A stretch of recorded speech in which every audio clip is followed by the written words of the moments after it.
Bismillahirrahmanirrahim. Assalamualaikum warahmatullahi wabarakatuh. Waalaikumsalam warahmatullahi wabarakatuh.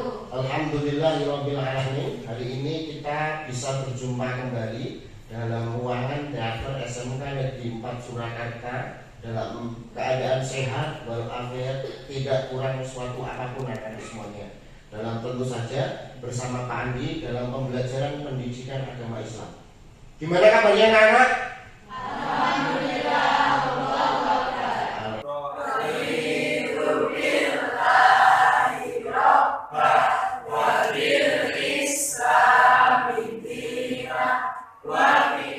Selanjutnya Pak Andi cek kehadiran terlebih dahulu. Tolong yang Pak Andi panggil nanti mengacungkan dirinya. Urut dari sana saja. Amatasya Putri Liliana. Kemudian Anna Tika Sani. Azahra. Oke, ini sudah sampai absen terakhir. Ada yang tidak hadir hari ini anak-anak? Ada Mesya, ya. Kenapa Mesya? Oh sakit, oh ya. Kita doakan semoga mereka sembuh pulih sehingga kita bisa bersama-sama belajar lagi. Kali ini kita akan melihat yaitu sebuah motivasi yang Pak Andi ambil dari YouTube. Maka anak-anak, Pak Andi pengen silahkan kalian tonton dengan baik ya. Apa nilai-nilai apa yang bisa kita ambil dari motivasi tersebut. Oke, ini videonya. Kalau kita pengen benar-benar bisa ninggalin dosa, berawal dari hati juga. Kalau kita bisa benar-benar benci dengan dosa itu, kita dengan mudah akan bisa meninggalkan dosa itu. Contoh, ada seorang sahabat datang ke Nabi bilang, Muhammad, saya mau masuk Islam tapi dengan syarat saya masih boleh berzina. Kata Nabi, boleh masuk Islam aja gitu. Berzina? Ya. Ganja, gitu-gitu kan ya. Misalnya ganja dengan dosanya, berarti dia belum benar-benar benci dengan dosa itu. Kecuali kan kita nggak tahu niat orang ya. Kita bosan aja, kecuali niatnya emang benar-benar pengen sharing, memotivasi ini untuk diri kita masing-masing. Kalau itu masih jadi kebanggaan dalam diri kita, itu dulu taubat. Dan kita nggak bisa ninggalin dosa itu. Mulai dulu dari kata Nabi, engkau membenci dosa seperti engkau membenci dilemparkan ke dalam api. Ingatan kalian terkait materi yang kemarin. Kemarin kita sudah membahas terkait tata cara perawatan jenazah. Kira-kira ada enggak yang masih ingat kemarin bagaimana tata cara perawatan jenazah? Angkat tangan. Saya Pak. Oh iya, coba sebutkan silakan.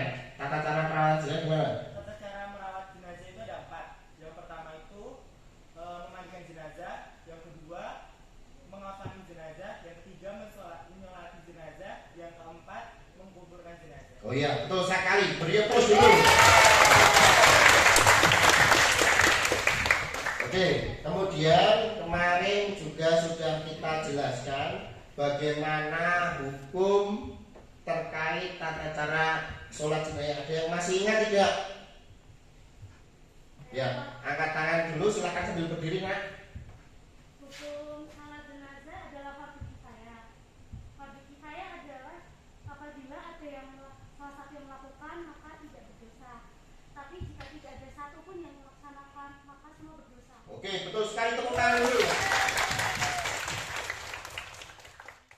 Pada pelajaran pagi hari ini kita akan membahas menjauhi pergaulan bebas dan perbuatan zina untuk melindungi harkat dan martabat manusia. Jadi pada pembelajaran pada pagi hari ini kita akan membahas itu anak-anak. Sebetulnya ketika kita menjauhi pergaulan bebas dan zina itu sebetulnya itu untuk menjunjung tinggi harkat dan martabat manusia. Tujuan pembelajarannya tujuan pembelajaran pada materi pagi hari ini yang pertama itu meyakini bahwa pergaulan bebas dan zina itu merupakan larangan agama. Kemudian yang kedua, membiasakan sikap menghindari pergaulan bebas dan perbuatan zina dengan berhati-hati dan menjaga kehormatan manusia. Kemudian yang ketiga, menganalisis Quran surat Al-Isra ayat 32 dan Quran surat An-Nur ayat 2 serta hadis tentang larangan pergaulan bebas dan perbuatan zina. Kemudian yang keempat, menganalisis LGBT sebagai perbuatan fahisyah. Nah, nanti kita bahas fahisyah itu apa. Anak-anak semuanya di depan sudah Pak Anita tampilkan terkait larangan untuk berzina. Di situ terdapat dalam Al-Quran, Quran surat Al-Isra ayat 32. Kira-kira siapa yang ingin maju ke depan untuk membaca sekaligus mengartikan ayat tersebut? Oh ya, silakan maju ke depan sini. Dimulai tahun. A'udzu billahi minasyaitonir rajim. Bismillahirrahmanirrahim. Wala taqrabu zina innahu kana fahisha wa sa'a sabila. Dan janganlah kamu mendekati zina. Zina itu sungguh suatu perbuatan keji dan suatu jalan yang buruk. Oke, terima kasih. Beri plus dulu. Di sini sudah dijelaskan wala taqrabu zina, dan janganlah kamu mendekati zina. Innahu kana fahisha. Zina itu sungguh suatu perbuatan keji. Wasa asabila, dan suatu jalan yang buruk. Jelas ya bahwa zina ya itu adalah sesuatu perbuatan yang sangat buruk. Anak-anak semuanya, kemudian kita lanjutkan terkait pengertian zina. Tadi kita sudah membahas berkali-kali zina itu apa? Nah, ini sudah Pak Ani tampilkan. Zina itu berasal dari kata zana zazni, hubungan badan antara laki-laki dan perempuan yang sudah balik tanpa adanya ikatan pernikahan yang sah sesuai dengan tuntunan agama Islam. Jadi terkait zina itu adalah hubungan badan suami istri yang sekiranya itu perbuatan tersebut itu di luar dari pernikahan, di luar dari ijab kabul. Dan jadi apapun yang namanya zina, entah itu pacaran, pandangan, pegangan, dan sebagainya, itu termasuk dalam kategori zina. Sampai di sini bisa dimengerti anak-anak ya? Bisa. Kemudian kita sekarang membahas hukuman bagi para pelaku pezina itu apa? Zina itu dibagi dua anak-anak. Islam, ketika zina muson, jadi orang yang sudah memiliki suami ataupun istri, hukumannya berat anak-anak. Hukumannya dirajam, yaitu hukuman mati. Dirajam itu bagaimana toh? Pernah mendengar dirajam? Bagaimana dirajam? Ya, dirajam itu dilempari batu sampai meninggal dunia. Selamat datang di channel Lulus SMA. Hai Lumeners. Pembahasan kali ini mungkin ya sebagian orang masih dianggap tabu karena beberapa wilayah Indonesia masih melarang aktivitas komunitas ini. LGBT. Apakah Lumeners sering mendengar kata LGBT?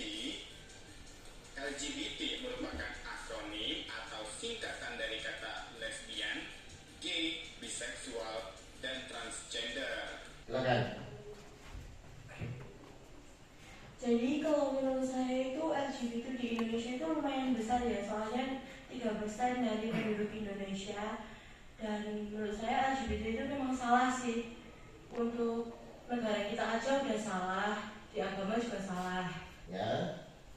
Tapi kita itu cuma membedah. Oh ternyata di Indonesia itu ternyata banyak sekali orang-orang yang LGBT. Apa yang dibahas pertama? Ya, pertama apa yang dimaksud LGBT. Jadi nanti kelompok pertama membahas ini apa yang dimaksud LGBT. Kemudian yang kedua itu nanti membahas apa LGBT sama dengan zina. Kemudian yang ketiga apa dampak dari LGBT. Ya, kemudian yang keempat apakah hukuman bagi pelaku LGBT. Jadi nanti kelompoknya ini masing-masing nanti berdiskusi berkelompok. Nanti bisa lesehan di bawah saja biar enak, biar cepat, soalnya kita di ruang teater kalau untuk berkumpul agak susah. Bisa dimengerti anak-anak? Bisa. Ada pertanyaan? Tidak. Anak-anak masih ada kesulitan enggak? Oh, iya. Jadi nanti silakan saling berkolaborasi antara satu dan lainnya untuk mencari permasalahan kalian, yaitu apa yang dimaksud LGBT. Silakan nanti mencari sumber yang ada di WordPress atau silahkan googling untuk mencari sumber tersebut, kemudian kalian simpulkan menjadi satu. Bisa dimengerti anak-anak? Bisa. Ada pertanyaan? Tidak.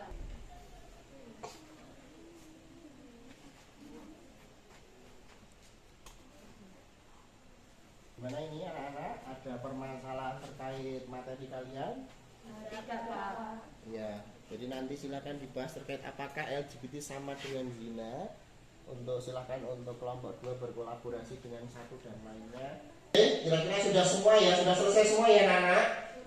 Sudah semua. Oke, karena waktu sudah berlalu beberapa menit, silakan nanti untuk perwakilan kita mulai dari kelompok 3 dulu ya, karena kelompok 3 yang selesai lebih duluan untuk menyampaikan hasil dari diskusi. Sini nah. Ya, silakan pakai mikrofon biar jelas. Saya di sini untuk mewakili kelompok 3 untuk membacakan hasil dari diskusi kami dampak dari LGBT. Untuk dampaknya sendiri terdapat 3 dampak, yaitu dampak kesehatan, dampak sosial, dan dampak pendidikan. Untuk dampak kesehatan sendiri, terdapat 78% pelaku homoseksual terjangkit penyakit-penyakit menular dan rentan terkena kematian.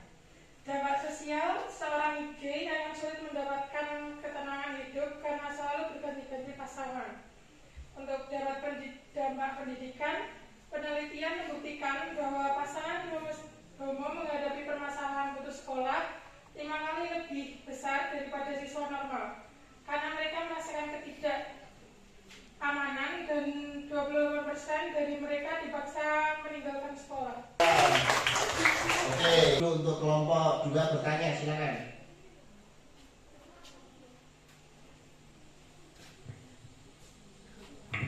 Perkenalkan, saya Nada Putri dari kelompok 2 ingin bertanya, apakah homoseksualitas itu sebuah gangguan kejiwaan? Kelompok 2 tadi biar dijawab kelompok 3, silakan. Untuk jawabannya, ada yang berpendapat hal tersebut gangguan jiwa, ada juga yang menyebutkan gangguan mental yang dikatakan dapat disembuhkan melalui pengobatan yang tepat. Oke. Ya. Terima kasih untuk kelompok 3 atas jawabannya. Jadi ini terakhir untuk kelompok pertama, itu nanti silakan menyampaikan hasil diskusinya. Apa yang dimaksud dari LGBT? Silakan maju ke depan kamu aja. Ya, pilih. LGBT adalah akronim dari istilah lesbian, gay, biseksual, dan transgender.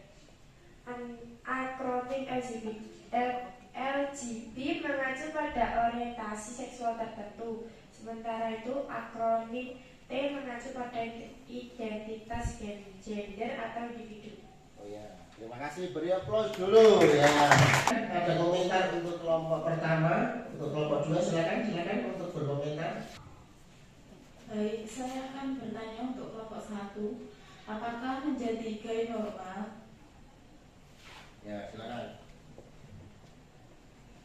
Menjadi gay itu tidak normal dan tidak sejalan dengan takdir. Menjadi gay termasuk salah satu perbuatan yang kufur terhadap nikmat. Jadi anak-anak semuanya, terkait materi yang sudah Pak Andi sampaikan dari awal sampai akhir ini, Pak Andi pengen untuk kalian memberi kesimpulan kepada salah satu anak untuk maju ke depan, memberi kesimpulan apa yang sudah kita pelajari, hikmah apa yang sudah kita ambil pada pelajaran pada pagi hari ini. Silakan.